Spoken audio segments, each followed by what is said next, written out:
Tonight, we're talking about water. We're going to be hearing from companies that make a difference in water. Water is a critical part of our infrastructure. It's a very scarce resource. We literally need it to survive. In California, we have faced repeated droughts that have severely impacted agriculture, resulted in fires, has impacted cities, and even more. But in entrepreneurship, we like to think that problems are things that we can just apply, that we can apply solutions to, that it's an opportunity for us to go in there and make a real difference in people's lives. And I don't want to think anyone to think that, that's trivial. But tonight we're going to be hearing from startups that have found solutions to different problems in the water space. And we're going to have a conversation about how they have made an impact. So I'd like to please welcome Anthony Jones, CEO of Waterhound Futures, Chris Peacock, founder and CEO of Aquioso, and Chuck Hanson, founder and chairman of Electroscan. And we're going to start off with Anthony Jones, who is the CEO of Waterhound Futures. He has extensive experience in management and has put together and led teams to discover innovative technical solutions designed around seawater desalination, reduced energy use, and minimize carbon footprints. So please welcome Anthony Jones. I'm going to stop sharing so you can share if you have slides. Hey, my name's Tony Jones, and I'm the Chief Executive Officer for a company called Waterhound Futures, and we transform data into action. We are a startup, but we are relying on about 20 years of historical work that has been done to design and build wastewater treatment plants for Fortune 500 companies. My other partner, Michael Levy, is that person who's been doing that work, and in the last 20 years, he's been building a database, a data set, and algorithms for several hundred different treatment processes and several hundred, like 800 different contaminants. So that's what we're interested in working with people in the Central Valley. We did win a California Energy Commission CalSeed award, and so that's what we're using the money for, is to solicit input from 3 different vendor or wastewater treatment plants in the Central Valley. Most of you have probably seen or heard about flight simulation and or seen the flight simulator that's on some people's computers. We're doing a very similar thing for the wastewater treatment sector. We're building a virtual replica or a digital twin of the operating system so that people can go and, quote, fly it into different scenarios and see how it operates. And we know that there's a couple dozen wastewater treatment plants around the world here. At least in the US, there's almost, I think there's close to 10,000, or there's more than that. There's several thousand or tens of thousands of treatment plants. Right now, we're just focused on the Central Valley because of the mandate from the Energy Commission. I've got some other people working with me. I've got 2 other co-founders, Julie King, who's in London, and then Michael Levy, who's in Aberdeen, Scotland. We're fortunate to have extended the team through consultants, and one of them is this person named Simon Wetzel, and he is actually he's a mathematician and has worked for the government of Sweden looking at cryptographic analysis, and has done 2 startups that were purchased in the fintech side. So he's acutely aware of the need for security and privacy of the data as we move forward. We're also a member of the UK DIT, Department of International Trade. They have a program for entrepreneurs, and Julie is a representative on that, and one of their key people working on developing this company in the UK market, and also through the Commonwealth. So that's how we roll things out here. We have some advisors that are giving us some interesting advice and really knowledgeable advice. Jacob is with the Water Retail Company, which is a group that is able to wheel water in the retail market between different vendors, and has been quite successful at doing that. Stuart Orr is with WWF International, and Chital Walsh is an entrepreneur up in Canada. We have process engineers out of the Philippines. We have software developers out of Poland, and we're using a group out of San Francisco called Open Space to do 360-degree camera remote walkthroughs. This came up during the pandemic where we wouldn't have access to some of the plants, so we're able to send them a camera mounted on a hard hat, and they basically walk through the facility, and then we basically digitally stitch it with our partner to have a flyby, so the engineers can look at the drawings, which may be 3 to 5 years old, and make sure that the drawings are what's there match, and it's what the operator is seeing. So obviously you can't improve what you don't measure. That's pretty basic. And so we're interested in the data that people have for the influent water that's going into the waste side of their business, not only agencies, but also in the industrial sector. Some of these we've identified through the regulatory compliance. The state water board has a list of people that can't meet the Clean Water Act. And we're interested in basically taking these digital models and running optimization to let them know, or to inform them on how they can operate their system more efficiently. In the US, about 3% of electricity across the country is used for moving wastewater around. So we believe there's a good part of that could be optimized and significantly reduced. Our main goal is to prevent pollution or contamination of freshwater resources, which are valuable and will become more valuable, as we know here in the state of California. My time is pretty quick here. So anyway, we're in the development stage. We're pretty ready for a commercial product. We have a beta out there that's being tested, and then we'll be adding some functionalities through the next 2 quarters. As I said, in the front end of this is not blue sky technology. This has been vetted by some of these Fortune 500 companies through the offline model. So we've basically converted that into an online model with a cloud database behind it to run the calculations in milliseconds. The market is resistant to change. That's mainly a function of the demographics. The wastewater treatment operators tend to skew towards retirement, and so they're very conservative, and it's a bit of a push to enter that marketplace. Another part is that water and wastewater are digital laggards in the general sense of the word, because of just historically they've been slow to react. There's public health issues that are, of course, concerns. And the final thing is that they're pretty energy intensive, and we believe that between 20 and 45% of the operating costs are accounted for by just the energy consumption. The global market's big. It's in the B's, and on top of that, about 50% of the wastewater goes untreated globally. So from that perspective, the market is several trillions of dollars.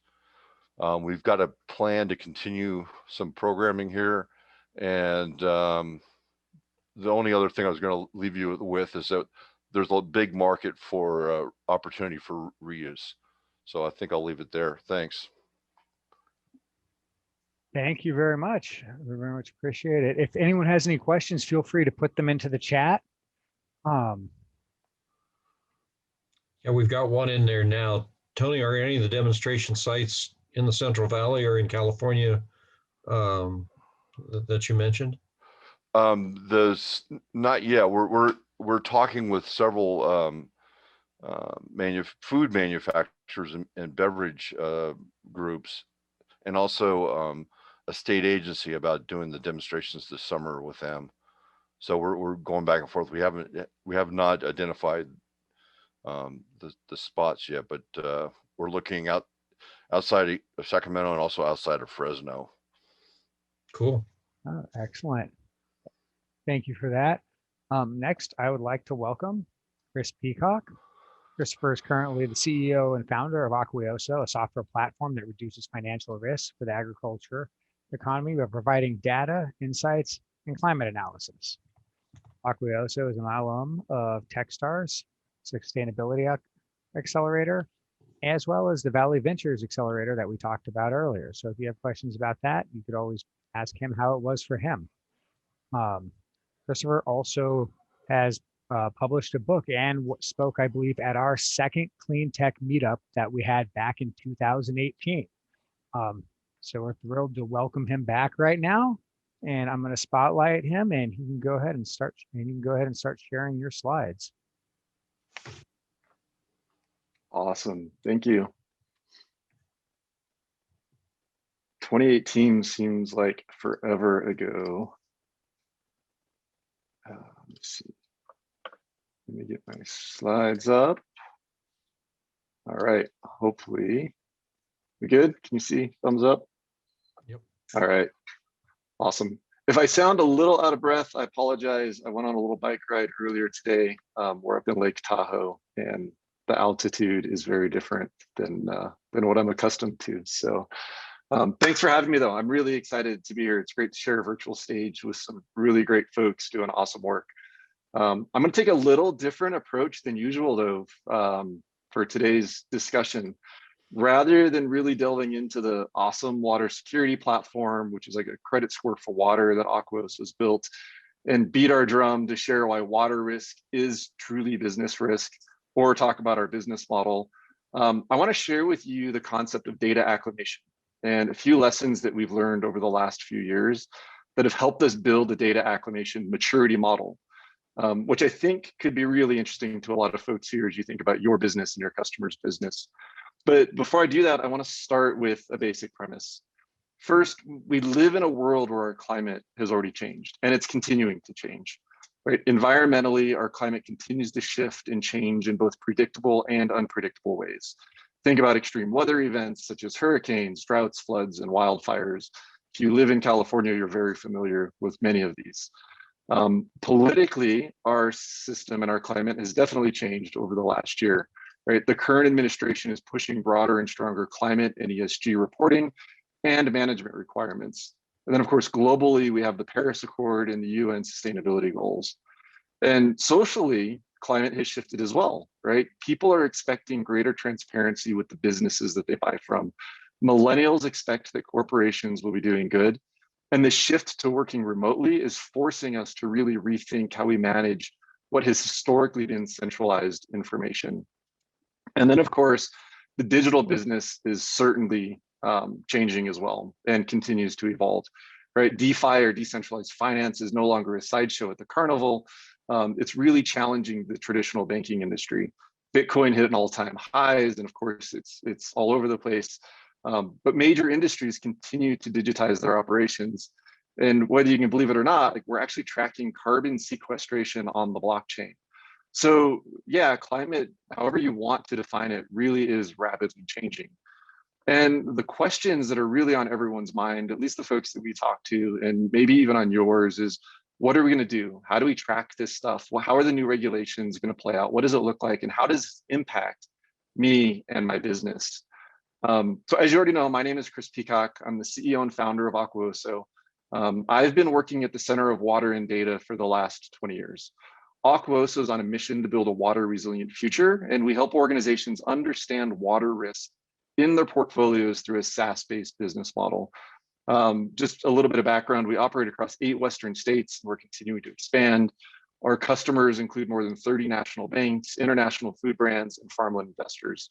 We've got 15 full-time employees. We did participate in the Blue Tech Valley Ventures Accelerator program, which is where we actually pivoted our company from doing water markets to water risk analytics.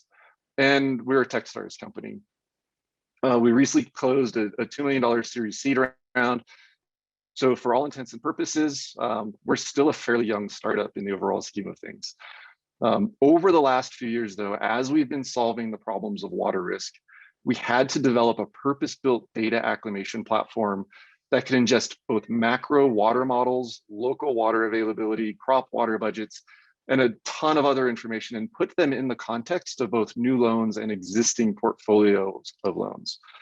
So for reference, data acclimation is the process of geospatially contextualizing data across a company and with climate-related data, or simply put, using location and map-based data analytics to understand the impact of climate risks on your business.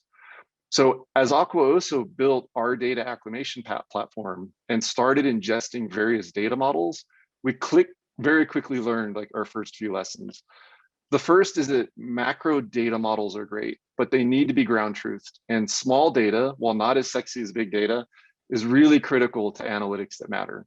The problem is that small data is really hard. It's fragmented, it's messy, it ultimately needs to be normalized, standardized, and geospatially mapped in the context of our customers' data, which is loan information, property owners, operational data, which really led us to the second lesson, which is that the data models need to be integrated with customer data in a geospatial platform in order to really be understood. Unfortunately, most off-the-shelf GIS tools, they're not built for robust analytics and integrations.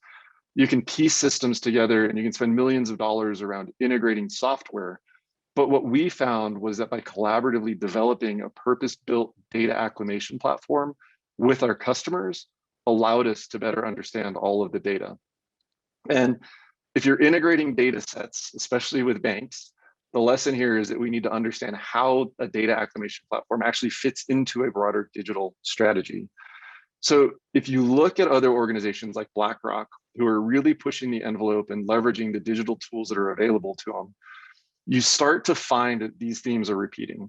The Troubled Water report that they published not too long ago used advanced geospatial data with macro data and micro data sets in a digital framework to really understand the risk associated with real estate investment trusts.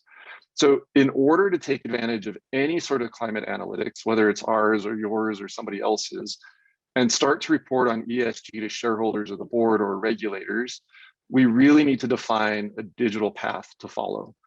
So this is like one of those really big lessons learned at Aquaoso. So as we were building killer water analytics, we were actually having a hard time deploying them to some of our early customers because they didn't actually have a geospatial platform or an integration layer of their own data for us to be working with. So we had to build that integration layer as part of our broader data acclimation platform to answer the question around water risk in portfolios. So as we've been evolving as a company with our customers' input, we started building a data acclimation maturity model to help inform our customers' journey. And I think similar models like these could really help inform not just our journey and our customers' journey, but maybe your journey and your customers' journey as well. Maturity models are a really great way to surface value propositions of a project or product at various stages. So just briefly, we'll walk you through our very new, very young, very imperfect maturity model that seems to be getting a lot of attention from our customers and helping them understand what steps they could take or where they're at in the overall scheme of leveraging their data or our data. So the first stage, this is the most basic. I'd like to think that our customers are beyond this, but in reality, most are not, right? This is paper and Excel is still very much used in their operations. And in some cases, especially around water data is existing on onion paper, like literally thin, translucent pieces of paper that are degrading over time, definitely not digitized. So a lot of companies are kind of sitting in the space and trying to figure out like what to go do next. Stage two is when you start getting into the more formal systems of record. This is where data is getting organized in systems like Salesforce, HubSpot, Oracle, MailChimp, and maybe even like a broader digital strategy starts to come into play to integrate other data sets together. In stage three, data set starts to get geospatially mapped, right? This is when you realize that your data is hard to contextualize in just a database or on a pie chart. So moving beyond ports on a map to fusing and visualizing all of the data that is related to customers. So at this point, you're probably thinking about Google Maps, Esri, building something in-house, or talking to a professional services firm to build a custom project. Stage 4 of this is about analytics. This is where things really start to get interesting, and the digitization of data and water really starts to come to fruition, right? Maybe you're concerned about environmental risks, or you want to see data in the context of third-party data sets, or your shareholders, your board members, or regulators are asking various questions about environmental questions on the operation. And we're seeing this more and more, right, with the new regulations and the new administration in place. So at this stage, you probably have some sort of Esri product in place or custom-built GIS system, and you're starting to look for other data sets that you can use and figure out where the resources are going to come from to integrate and maintain the complexity of a system. And then finally, stage 5, this is where you start moving into actionable predictive models, right? Answering the early questions of what do we actually do? Here you can visually map your data, you can contextualize it with climate data, and you can have a suite of analytics and predictive models that you can use to create mitigation and adaptation strategies for you and your customers. So most people are at various stages of maturity models, especially across different systems and different departments. At least at Aquaosa, we've learned that by walking our customers through defined models like this, we can better affect change and meet our customers where they are today, while providing them with a roadmap to really future-proof their business. So as you think about your own business or your customers, maybe think about the lessons that you've been learning along the way and how those can be applied to a maturity model to better map your journey into a future state. So with that, thank you for letting me share some lessons learned as we've been building Aquaosa. And if you have any questions or want to continue the conversation outside of this venue, please feel free to reach out to me directly. All right, thank you very much, Chris. That was actually really informative, and I think it's going to lead to a great discussion later.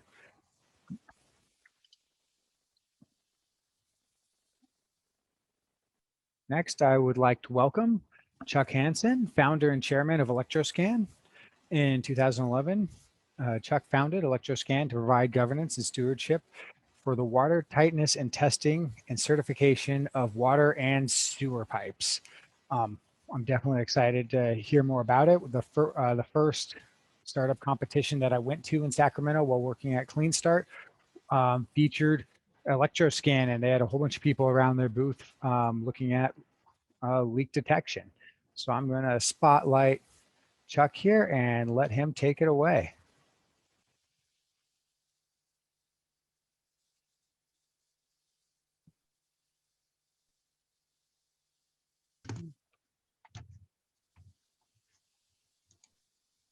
That's your video.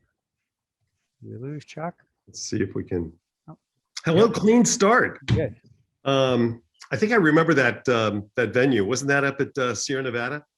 Yeah. I thought there was a free 6-pack of beer or something if you went there. Hey, I've been at this a long time, so I started back in the 80s. It was great to see all of the activity happening in Sacramento. You can kind of see the years I've been in the water business. It's been a lot of fun over those years. But I got to tell you, I simply cannot believe what we're kind of living through right now. You see on the left what we looked like a year ago with the drought monitor. And we are now at the worst levels in the history of the 21 years that drought monitor has been around.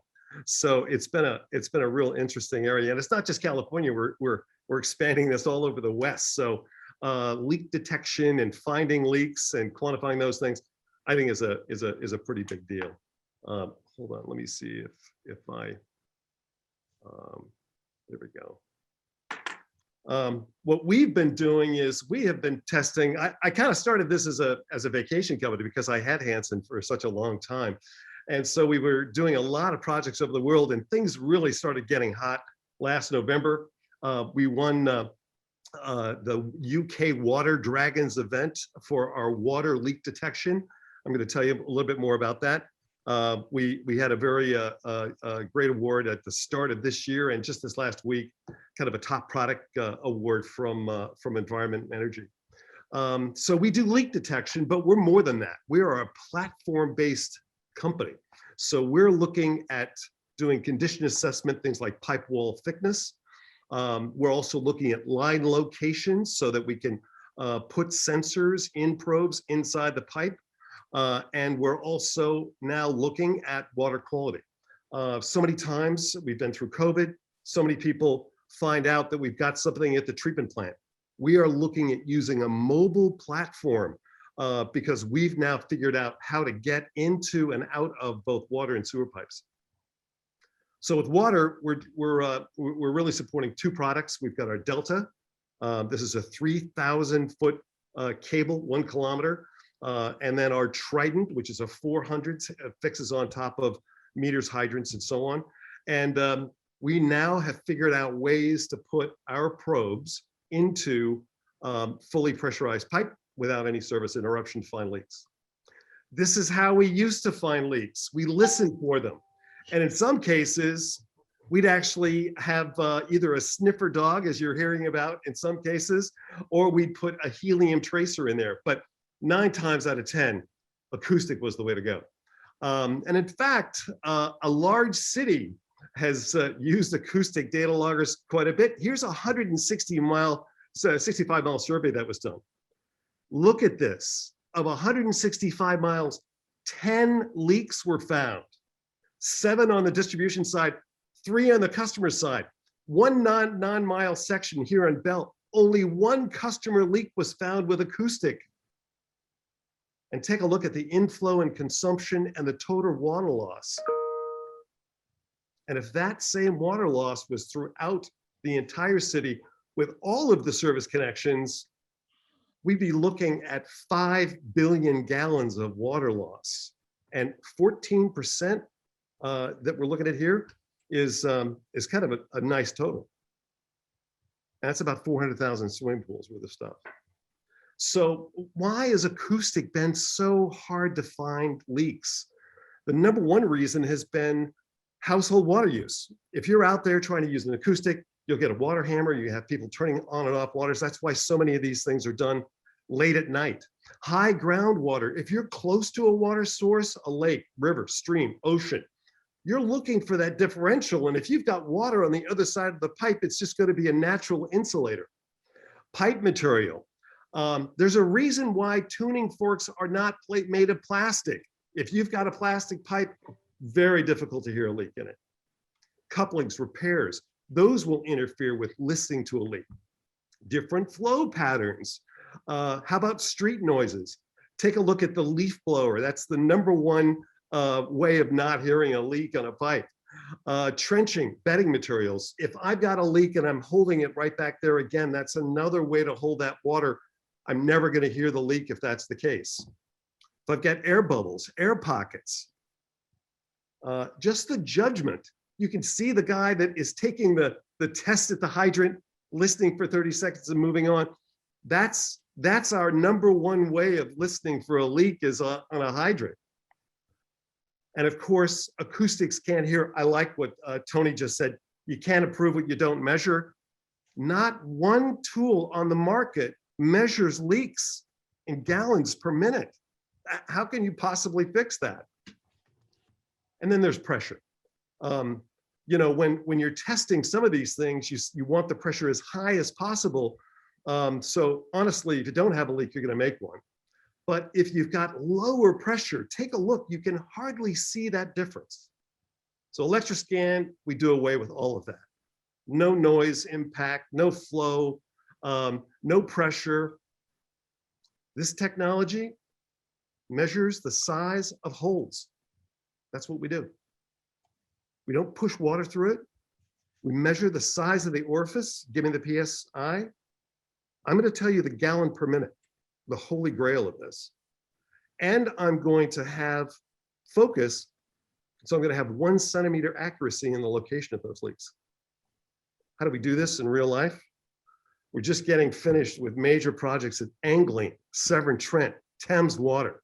So when we roll up, we already know what kind of fitting we've got. We'll have an insertion tube, fully pressurized.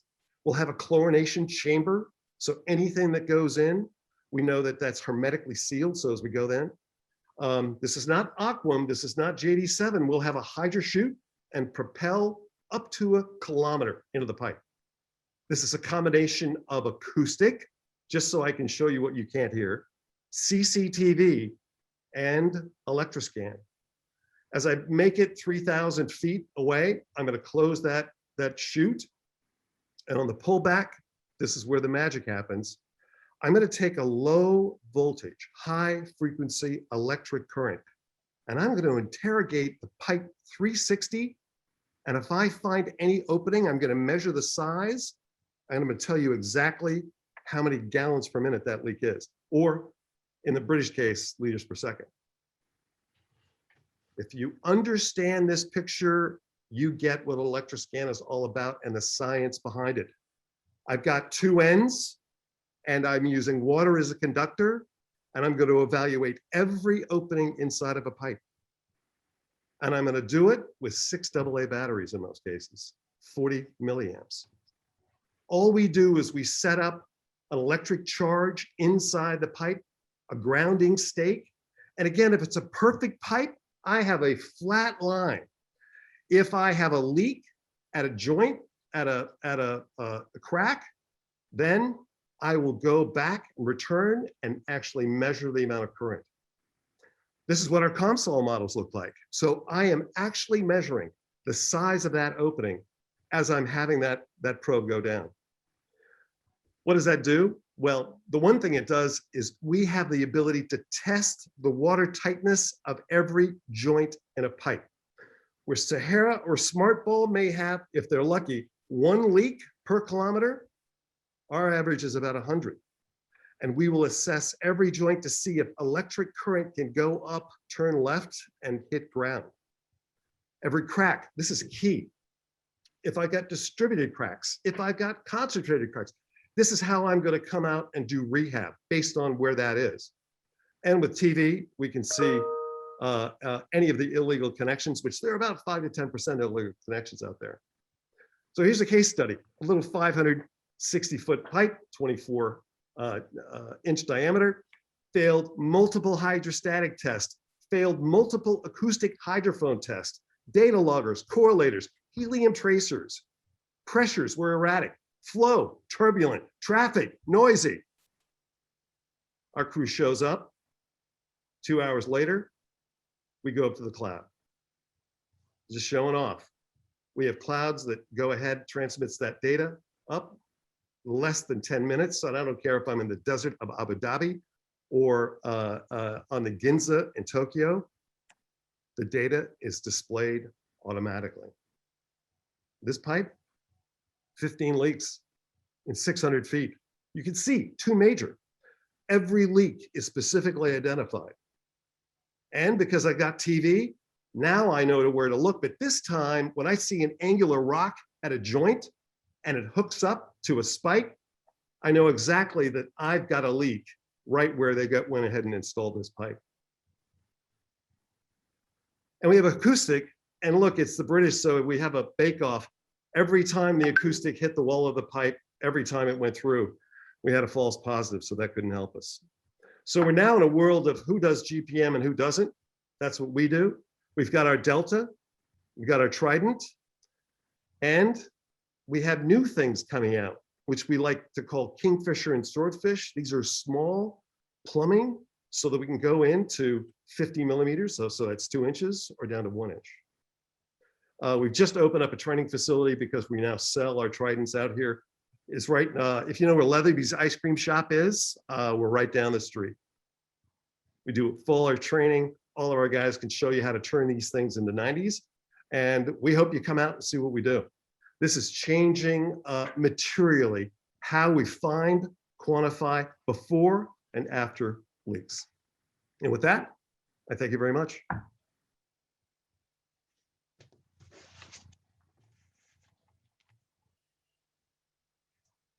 All right, so first of all, round of applause for all 3 presenters. Those were all terrific. So we'll begin a little discussion here and pick up as many questions in the chat or turn to the people who are watching to see what they want to talk about there. But so Chuck, I mean, really what you're talking about is there's a tremendous amount of loss. Water is such a valuable commodity, and obviously it's getting more scarce. and potentially 14% of what's going through the pipes is just leaking out. So you've got a huge potential. Why did everything seem to start in the UK versus in the US that has, lots and lots and lots of leaky systems, I would say? Is it just because of where the people were, or was there some institutional reason why people were more open to look at this technology? I got to tell you, the UK is so we've got 10 major water companies. I've been going to the UK. In fact, when we had our big earthquake, Loma Prieta, I was actually in London where I was meeting with WRC. That was 1989. I wrote the first standard for TV inspection for Houston. And, when Maggie Thatcher started all of the water companies and had them go private, you've got 10 big water companies of England and Wales. Yeah. Right now you're down to one public company. You've got a ton. Their smallest water company, I think, is around 30,000 miles of pipe. So it's real convenient. We did a couple of tests down in New Zealand, and really the guys from the UK heard about it first. So I like to travel a lot, and so we went over there. Had a department there for a couple of years, and we just got to know those guys. And they were prototyping a lot, and we just wanted to figure out a way how to get into British fixtures first, and now kind of circling back and taking care of the US. Interesting. So, still most of your business then is overseas. It's not US based. You're coming back to the US, but historically it's been overseas. Well, I got tricked in it because I'm a recording artist. I'm in my studio here, so I play the saxophone, and all of that came crushing down when Ken Carey called me up and said, "Look, is there a way to test lined pipes?" I said, "Well, lined pipes, what is that? Why do you just what does the TV show you?" He says, "Well, when you TV a lined pipe, you can't tell if it's watertight or not." And so I had heard about this German technology that was using electric current, and so Ken Carey kind of poor boyed me into the sewer business, and I never owned a TV truck, so we bought a couple, and we started doing things in the sewer business over here. But then, of course, we quickly went over to the UK with those as well. So so it really is kind of been growing now exponentially these last couple of years for us. So you're hiring people, you're going different places. You must be profitable by now. Well, we're entirely self-funded. Right. And, if I look for a round, it may be a $20 million round a year from now. As we're looking for equipment, we're looking to license contractors so that they can use our equipment to do that. We're of course paid every foot that we scan. So our cloud is, all of the action happens in the cloud. So that's quite profitable. What we're seeing now is, one of your viewers is actually a CEO from an Indian water company. I'm just starting the Indian Electroscan company in the next couple of weeks. And they've got such tremendous water loss over there. A lot of plastic pipe. Some of the traditional acoustic things can't work over there. So I'm just having fun, and really it's a target-rich opportunity. I was on the phone with some folks from a city in Ohio. Their water loss in some cases were 70%. So it's not just some of the developing countries having major water losses. It's right home here in the US.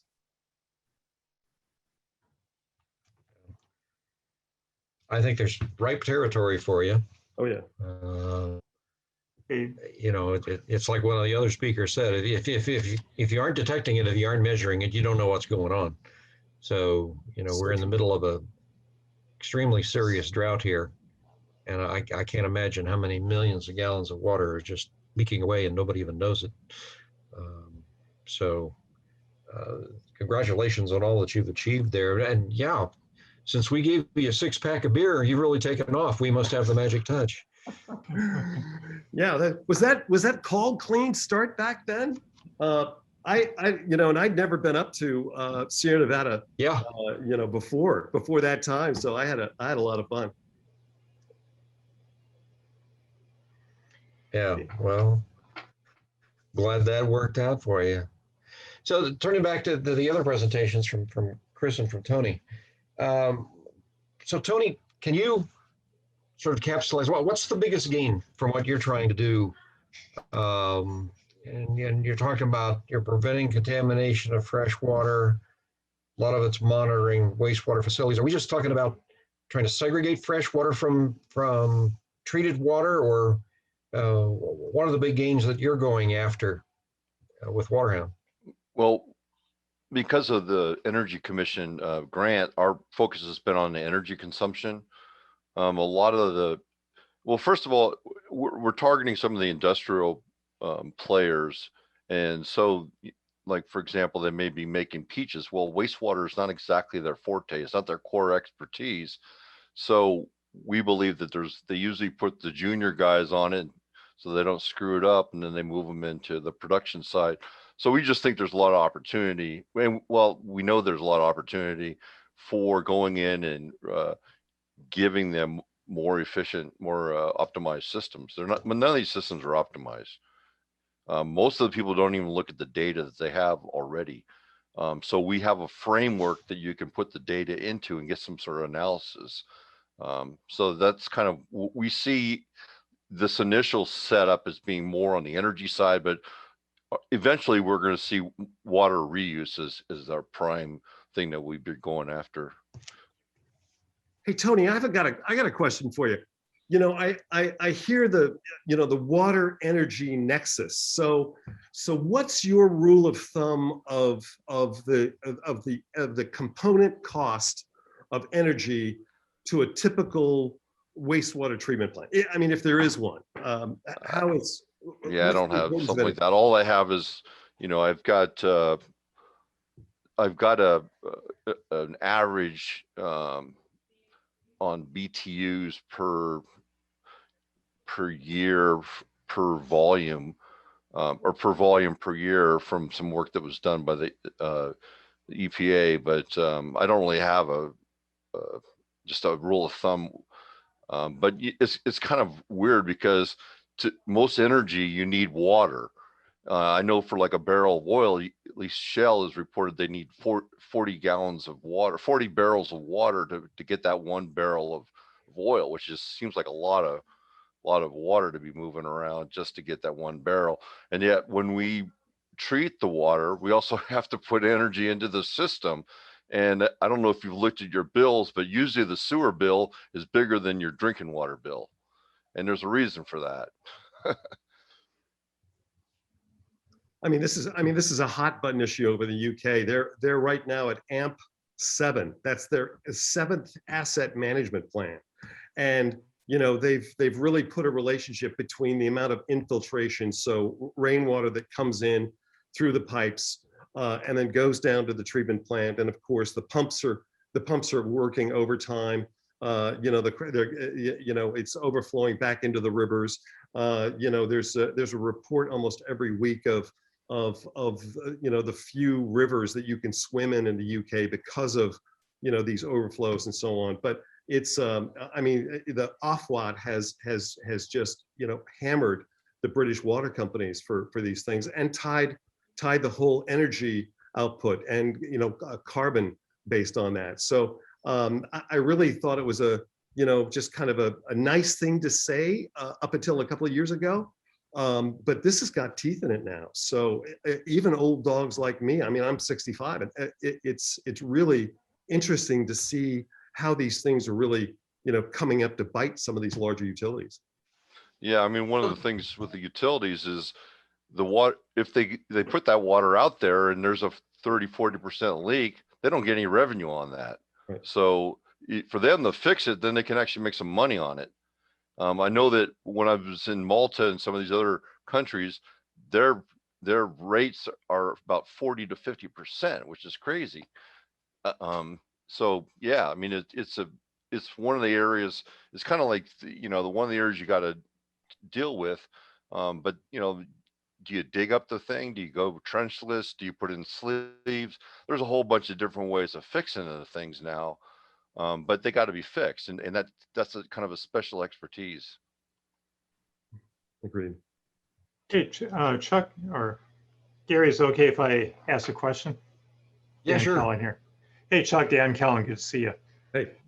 Hey, so is there any other competition other than acoustic for your company as far as other technologies or other companies using a similar type of technique?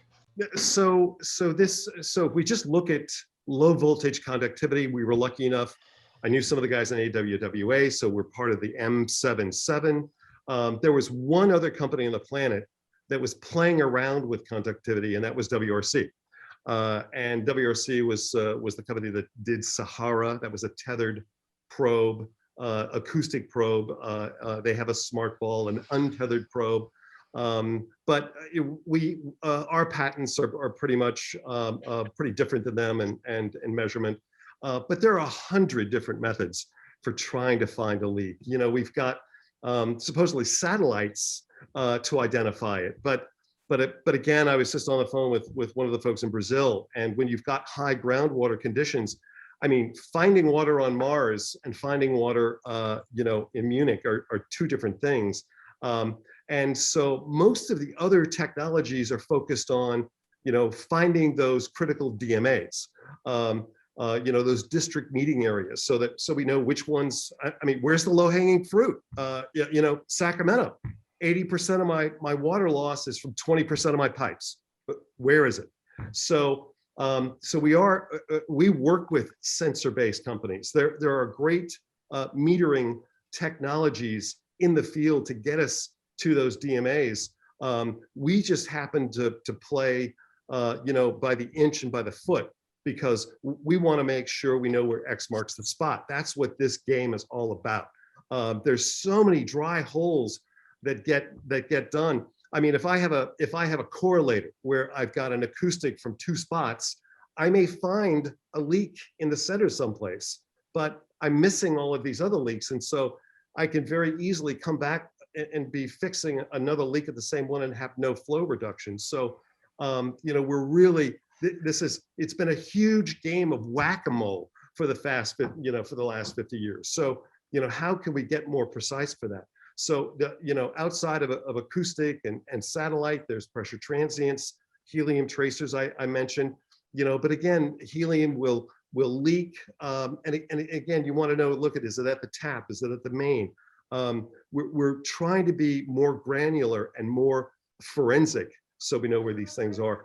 And I got to tell you, there's a lot of great companies out there that are using AI to tell you where to find a leak. But you know, having done 1,000 miles of Electroscan, leaks have nothing to do with age. I mean, look at me, I'm 65. You know, you'd never know. Well, maybe. So age is not a factor for what pipes to fix or pipe material. Or I'll tell you, the number one way to know which pipe to fix is the contractor that put it in, because what we're actually seeing is when people are digging up and replacing pipes, when I see a gasket hanging down from a joint, it's been like that since they put it in. So, you know, we've just done $1 trillion. I don't know how much water and sewer is actually going to get of this when it rolls down. But, you know, I'd almost have to say, forget about the leaks that are out there. Just make sure the pipes you put in the ground don't leak. And right now, there is no standard of acceptance for a new pipe that has zero water tightness. Can you imagine that? There is not one standard, not even a new plastic pipe. Is there a zero standard? There's always an allowance for leakage. And the majority of pipes use visual inspection. So we really have to do a much better job on not just knowing which ones to fix, but approving the pipes we put in the ground. So is that a function of the structure of the industry here, that it's mostly municipal water systems? There's obviously some private systems like American Water Company, and a few others, because it amazes me that, you know, all the conditions are different, all the rules are different when you cross some city border, whereas in England, with the reforms there, going with the Office of Water Regulation, you know, now they have some basically nationwide standards, and somebody overseeing all this. I'm taking from what you're saying, nobody really oversees this stuff unless it's, a city council somewhere that is aware of what's going wrong. You really got to look. It's in the game. Look who owns.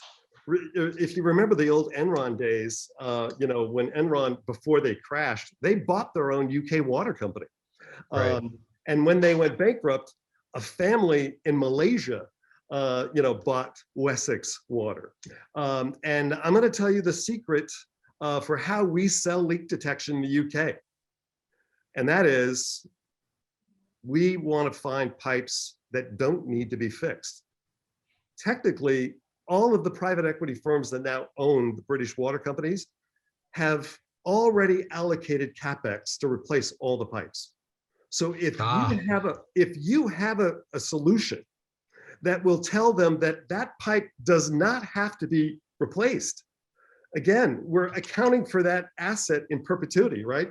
So if I can say and have something that can be trusted and say, you don't have to fix that, oh my gosh, you just freed up 250 pounds per meter. And that's music to their ears. So they can take that off of CapEx and they can put that someplace else. So deferment of CapEx is probably the number one reason for using a tool like ours. They can't really tell with acoustic until they really get into that. So it's all about the dollars that are over there. And so whether you take a look at a investor-owned water company over here, or like we want to do, which is save water, so we're not having to build bigger reservoirs, new dams, new treatment plants, and so on. Let's fix what we have. So, and because we're such a fragmented society, I was talking to the Sacramento, to the State Board of Water Resources, 8,000 water providers in the state of California alone. Right. So, it's a target-rich opportunity and very fragmented. So, once you find some good customers, you can scale up pretty fast. Well, let me turn to Chris. That last step on your chart, Chris, where you come up with measures to adapt and survive and improve. What are some examples of where you're going to point people as things they could do to improve? Doing a much better job now of understanding their systems with the data, but what are some examples of things they could do to improve? Yeah, for sure. I appreciate the conversation that Chuck and Tony are having on the municipal side, having spent 15 years of my life working with municipalities and deploying meters to some of the largest water utilities in the US. When I started Aquosa, I was like, oh, finally, I'm out of the water utility space. And I tackled agriculture, which is like just as crazy and fragmented as insane as any other space with way less regulation. So, when we think about water risk, we're thinking about the quality of water risk. So is it of the right quality for the type of operation? Is obviously enough quantity, which there's definitely not right now, given the drought that's going on. Is it the right price? How much does it cost? Because as we know, like, water is expensive, it's heavy, it's really, really costly to move and energy intensive. And is there enough of it in that particular area? So we look at kind of those four elements as we think about water risk. And one of the things we identified early on is it's one thing to help our customers identify, understand, and monitor risk over time. But that last step of taking action, what do I do? How do I make a difference? How do I mitigate the risk in the long run? That's where we're spending a lot of time right now. And so for example, in California, in the Central Valley, one of the ways farmers can mitigate risk, it's not the most favorite, is fallow the land, rip out the almond trees, right? We're seeing this all over the news right now. Another way is in some cases, you go checkerboard the fallowing of the land, which isn't really great for the environment, because then you don't get like wetland redevelopment or other areas in which you can really restore the ecosystem while you're fallowing the land. So we're starting to give suggestions to our customers kind of at a more macro scale of, by working together, let's go fallow land that actually restores the natural ecosystem. And by doing that, there's the ability to start recharging water back into the aquifer as well. So one of the other mitigation techniques is, where are potential areas for groundwater recharge? And how can we bring water in those areas? In areas like wine country, right? Like Napa, water reuse is a huge opportunity to bring water into the vineyards. And you're already seeing a lot of that work being done, but there's plenty of opportunity for water reuse from the municipal side into the agricultural sector and finding the funding mechanisms to be able to do that. Because most of our customers are actually banks, we're looking at financial risk mitigation tools. So we're working with insurance companies to actually build water risk policies. So in some cases, that'd be like a parametric policy of if a certain amount of water is not delivered from a water district or from the bureau, then the insurance policy can pay out. The other side of the funds would be if certain loans do go into default, we can offset the profitability of those loans essentially from the interest rates with an insurance policy as well. And then directly, we're working with banks to actually build financial tools to help incentivize farmers. And it's not that farmers don't want to change their behaviors, they really do. They're wonderful stewards of land. But it's hard, it's expensive to like make the move from current agricultural practices to regenerative ag or organic ag. There's a 3 to 4 year window where profitability gets totally shot. There's huge capital expenses up front, and there's no way to fund that. So we're actually working with some financial companies to build financial products that funds those types of transitions with dynamic interest rates. So as things change on the ground, you're actually able to fund the changes over time so that the farmers can get to a sustainable state. So those are the kinds of things that we're thinking about and building with our farm banking customers right now, which is super exciting because it's a very different way to think about water risk and solve the problems of water risk. And it's one of the reasons we decided to really start with the financial sector. In our opinion, they're a linchpin to making all of the changes that we need to have made across the water sector because they fund those changes over time. So that's really why we started right there and why we started in ag, because ag is obviously one of the biggest consumers of water when we think about how and where water is being used. What's your experience with the State Water Resources Control Board? I mean, water law in the Western United States is unbelievable. Just because it's not really good economics. It's basically built on use it or lose it and riparian rights and all of that. What's been the reception for what you've been trying to do with the regulatory agencies we have on water, like the State Water Resources Control Board? Yeah, like we've had really interesting responses. We are a data company. We're a software company. We're agnostic on policy. Our goal, though, is to leverage data, better data, clean data, to help inform policy, though, because right now a lot of policy decisions really do get made in vacuums, right? It's not always taking into account all of the data that's available. It's taking into account the data that's maybe available to a certain group at a certain period of time. So our approach really is let's aggregate the data into one big bucket, if you will, and start making better decisions based on what's really going on the ground. Forget north versus south and environmentalists versus farmers and east versus west in the Central Valley. Like, in order to really change policy, we have to make macro level decisions and understand the data at a macro level. Overall, like there's a huge desire to have better and more transparent data across the board.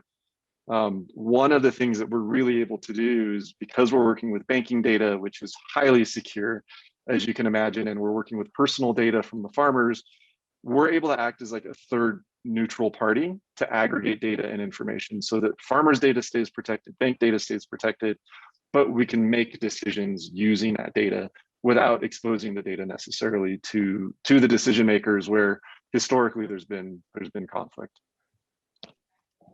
And I got to ask on the name of the company, Water Bear. Did that have some relationship to starting out trying to broker water? You had a bear and bull markets, but what's Water Bear mean? Yeah, no, it really had to do with a trip that a college buddy and I had way back in the day, some 25 years ago, into Estes Park. And we were right in the midst of some baby cubs and the mama bear in the middle of the night with our tent. And it was just like a really interesting, horrible, scary, fun experience. Because when you're 20 something years old, that stuff, you know, you get terrified, but you have fun with it too. So yeah, the name really came from just sitting down and having a couple beers and trying to figure out what the heck I was going to name this company. And it was a placeholder, but it stuck because there's so many nuances to it as well. That's great. Interesting. Yeah, that's a great story. So Tony, if the horizons in water reuse, ultimately, when people understand how much money you're putting into treating the water, and then, why do you just throw it into the mix with all the other freshwater sources? And are we going to see a trend towards separate gray water systems, separate reuse water systems as a way to deal with the diminishing supply of water in the West? Well, I think you're going to see decentralized sewage or waste treatment. That's one trend. The other trend is resource reuse. In other words, it may be shit to you, but it's bread and butter to somebody else. I mean, that is a pool of high nutrient water that's going down there, and why can't we just get the nutrients out? And there was just some work done just a while back where a lot of that sludge is taken out, put on fields. Some of that's basically bagged up and sent to the Home Depot and used for fertilizer and stuff, and people put it out on their lawns. And one of the emerging contaminants, the PFAS, is in the sludge as well as the liquid. So people are just taking it and circling it around. But I think, you're going to, especially here in California, we got to rethink, how we move water around and reuse it. I mean, why don't we cap the aqueduct and get, reduce some of the evaporation? Why are some of the agencies in the Central Valley just dumping water and not reusing it? I mean, we came into a group, a rendering company. Well, 50% of the product coming into the front door is water. So, they are a net producer of water, which sounds kind of weird.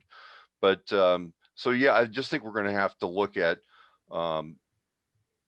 using water very differently. And the way to do that is you have to value it.